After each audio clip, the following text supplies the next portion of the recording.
السلام علیکم ناظرین، 27 محرم الحرام 6 ستمبر ہے۔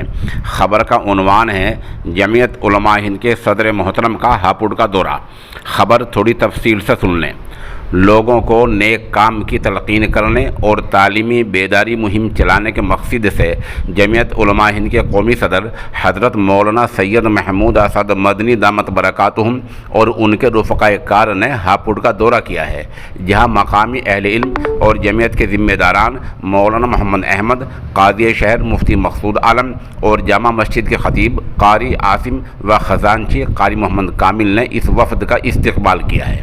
ہاپوڑ کے بلند شہر روڈ پر واقع سامیہ سٹی گارڈن کالونی میں جمعیت علماء کے نائب صدر مولانا محمد احمد کی رہائش گاہ پر ایک اہم میٹنگ بھی ہوئی ہے، جہاں مولانا محمود مدنی دامت برکاتہم نے مقامی علماء سے بچوں اور بچیوں کی تعلیم کے بارے میں دریافت کیا اور تعلیمی بیداری مہم چلانے کی تلقین کی اور کہا علم سے ہی دین اور دنیا کی ترقی ملتی ہے۔